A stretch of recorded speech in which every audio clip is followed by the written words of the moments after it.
नमस्तुभ्यं नमस्तुभ्यं नमस्तुभ्यं नमस्तुभ्यं नमस्तुभ्यं नमस्तुभ्यं श्री शिवाय नमस्तुभ्यं नमस्तुभ्यं नमस्तुभ्यं श्री शिवाय नमस्तुभ्यं श्री शिवाय नमस्तुभ्यं नमस्तुभ्यं नमस्तुभ्यं श्री शिवाय नमस्तुभ्यं। धर्म प्रेमी बंधुओं, आज श्री शिव महापुराण रुद्र संहिता सती खंड का 14वां अध्याय, जिसमें आप सब सुनेंगे दक्ष की 60 कन्याओं का विवाह, दक्ष के यहाँ देवी शिवा यानी सती का प्राकट्य, सती की बाल लीला का वर्णन। ब्रह्मा जी बोले, हे देव मुने, उसी समय मैं लोक पितामह ब्रह्मा भी इस चरित्र को जानकर प्रीतिपूर्वक शीघ्रता से वहां पहुंचा। मैंने पूर्व की भांति दक्ष प्रजापति को धैर्य धारण कराया, जिससे वे प्रसन्न हो आपसे पूर्वत स्नेह करने लगे। हे मुनिवर्य, मैं देवताओं के प्रिय अपने पुत्र आपको प्रेम पूर्वक बहुत धीरज देकर अपने साथ लेकर आश्रम को लौटाया। तदंतर दक्ष प्रजापति ने मेरी आज्ञा से अपनी स्त्री में 60 सौभाग्यवती कन्याओं को उत्पन्न किया।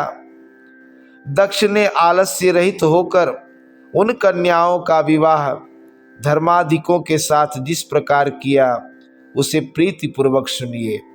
हे मुनीश्वर, उसको मैं कह रहा हूं।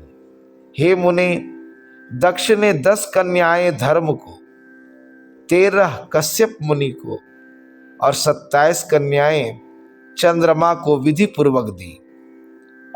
2 कन्याएं अंगिरा तथा कृशाश्व को और अन्य कन्याएं तारक्षी को दी, जिनकी प्रसूति परंपरा से यह समस्त जगत व्याप्त है।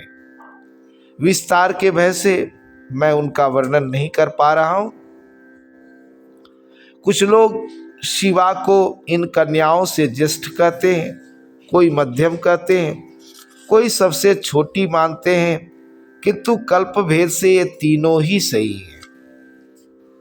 यानी जो लोग कहते हैं कि सबसे ज्येष्ठ थी, वो भी सही है, मध्यम कहते हैं वो भी सही है, छोटी मानते हैं वे भी सही है।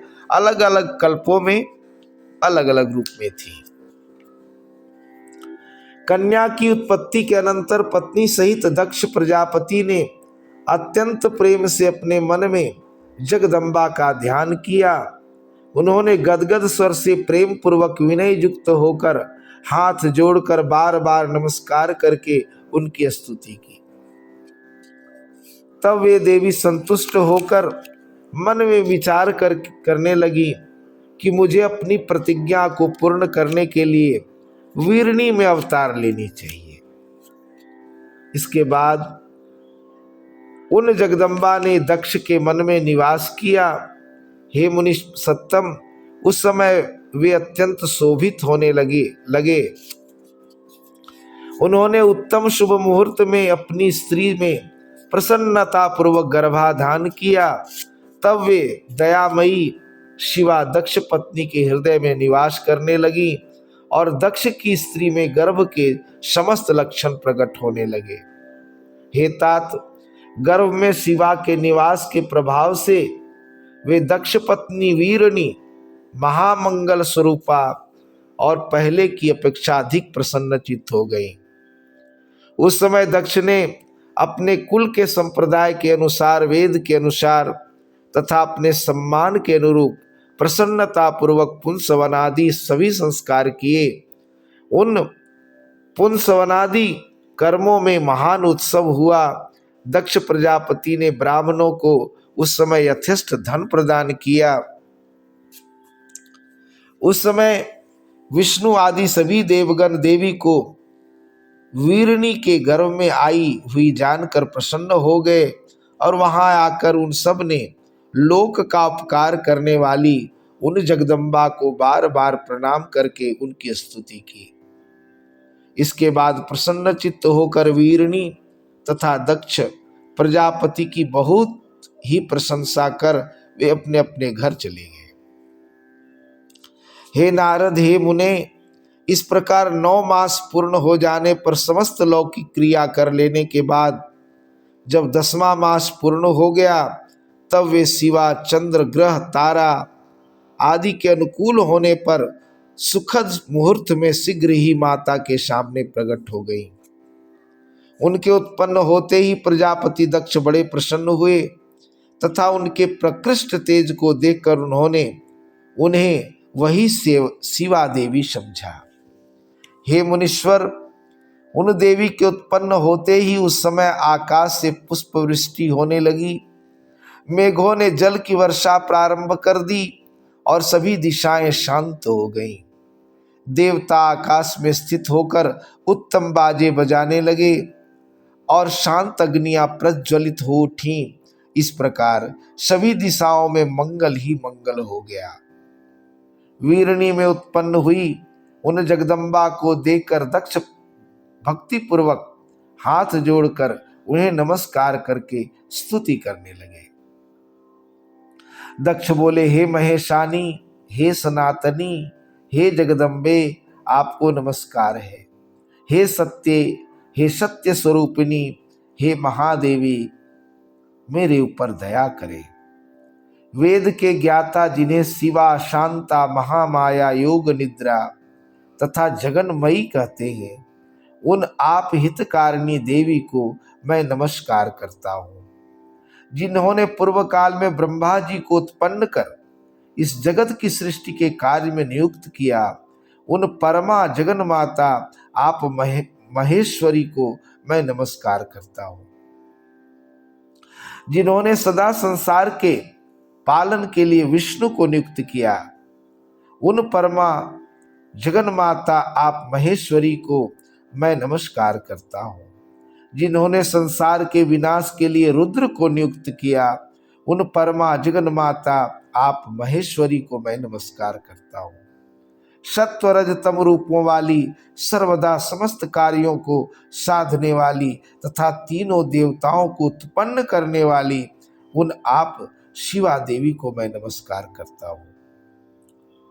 हे देवी, जो आपको विद्या अविद्या इन दोनों रूपों से स्मरण करता है, उसके हाथ में भोग तथा मोक्ष दोनों ही स्थित हो जाते हैं।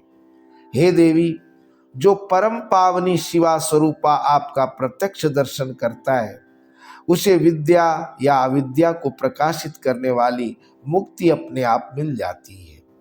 हे जगदम्बे, जो अंबिका, जगन्मयी एवं दुर्गा इन नामों से आप भवानी का स्तवन करते हैं, उनके सभी मनोरथ पूर्ण हो जाते।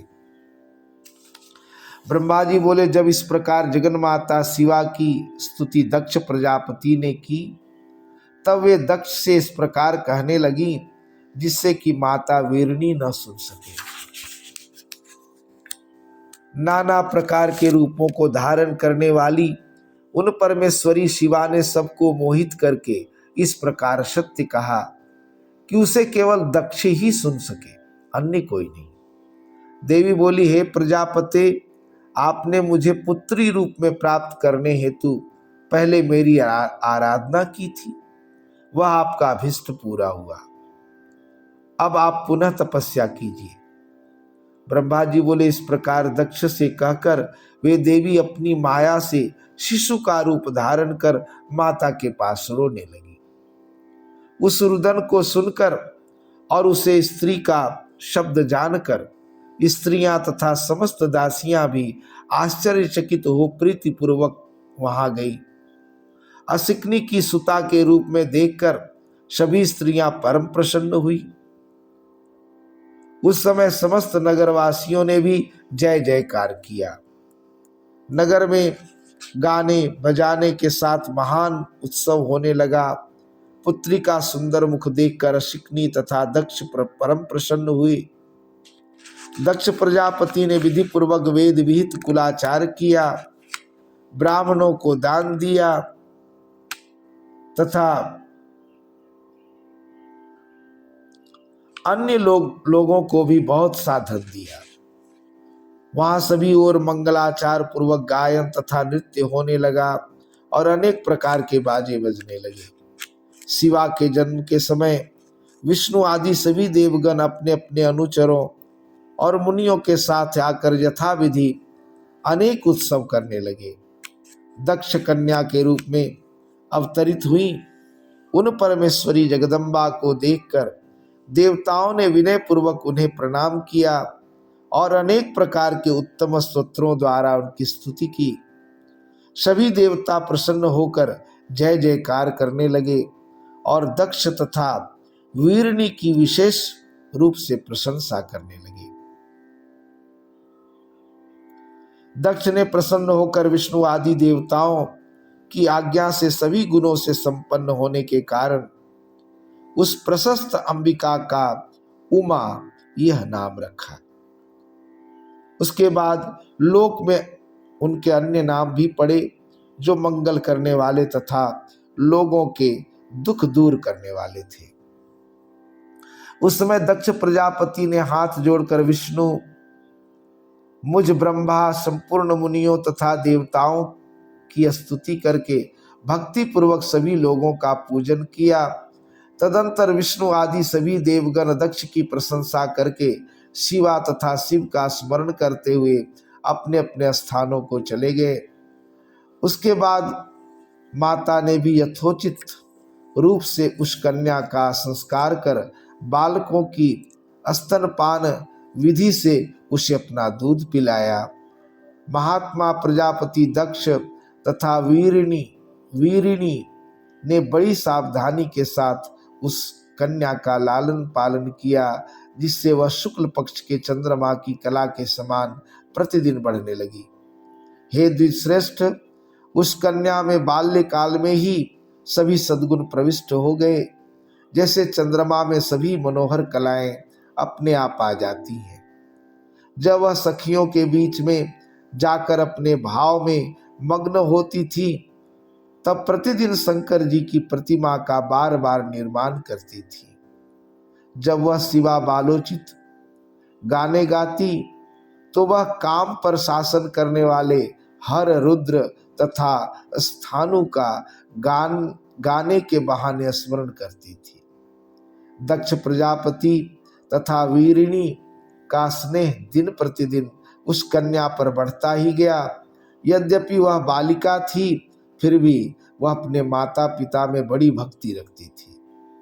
सभी बालोचित गुणों से परिपूर्ण वह उमा देवी अपने घर के सभी कार्यों को निपुणता से संपन्न कर प्रतिदिन अपने माता पिता को संतुष्ट करने लगी।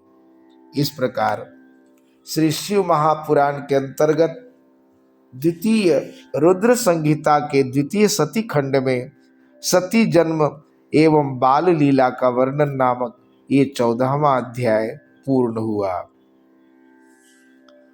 नमस्तुभ्यं नमस्तुभ्यं नमस्तुभ्यं नमस्तुभ्यं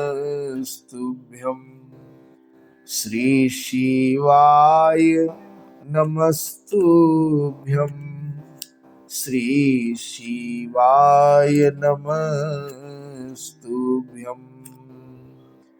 दुर्गतिहारिणि दुर्गा जय जय काल विनाशिनी काली जय जय उमा रमा ब्रह्माणी जय जय सीता रुक्मिणी राधा जय जय।